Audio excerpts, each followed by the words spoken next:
സ്വതന്ത്രരെ സായാഹ്ന ടാരോ റീഡിലേക്ക് ഇന്ന് ഞാൻ ചോദിക്കുന്ന ചോദ്യം എൻ്റെ ബ്ലോക്കേജ് എന്താണ്, അതെപ്പം മാറും എന്നുള്ളതാണ്. നോക്കാൻ പറ്റിയ ഒരു കാർഡ് എന്ന് പറയുന്നത് മൂണോളജി എന്ന് പറയുന്ന കാർഡാണ്. അപ്പോൾ നമുക്ക് ഈ കാർഡ് വെച്ച് റീഡ് ചെയ്യാം. Okay, yes. അപ്പോൾ ഞാൻ നിങ്ങളുടെ ടാരോ അധ്യാപകനും ടാരോ റീഡറുമായ പ്രദീപ് കാർഡുകൾ പുറത്തേക്ക് എടുത്തിട്ടുണ്ട്. ആദ്യത്തെ കാർഡ്, എന്താണ് എൻ്റെ ബ്ലോക്കേജ്, അത് എന്ന് മാറും എന്ന വെറും 2 സിമ്പിൾ ചോദ്യങ്ങൾ ചോദിക്കുന്നുള്ളൂ.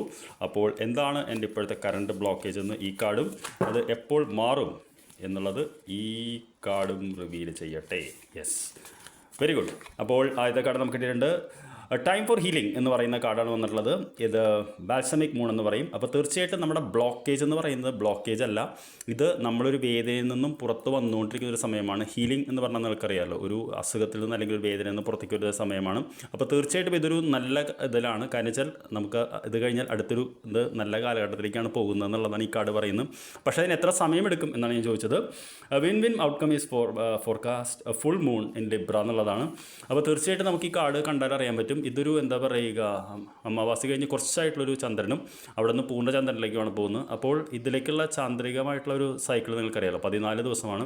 അപ്പോൾ നിങ്ങൾ നേരിടുന്ന ഒരു പ്രോബ്ലം ഒരു മൈനർ ഇഷ്യൂ ആണെങ്കിൽ അത് 14 ദിവസത്തിൽ, മേജറായിട്ടുള്ള ഇഷ്യൂ ആണ് ഒരു റിലേഷൻഷിപ്പ് ബ്രേക്കപ്പ്, അതൊക്കെ കുറച്ച് നാളെ നിൽക്കുന്നുണ്ടെങ്കിൽ ഒരു 14 ആഴ്ച വരെ സമയമെടുക്കുന്നതാണ് പറയുന്നത്. അപ്പോൾ അത്രയും നാൾ നിങ്ങൾ കാത്തിരുന്നേ പറ്റുള്ളൂ.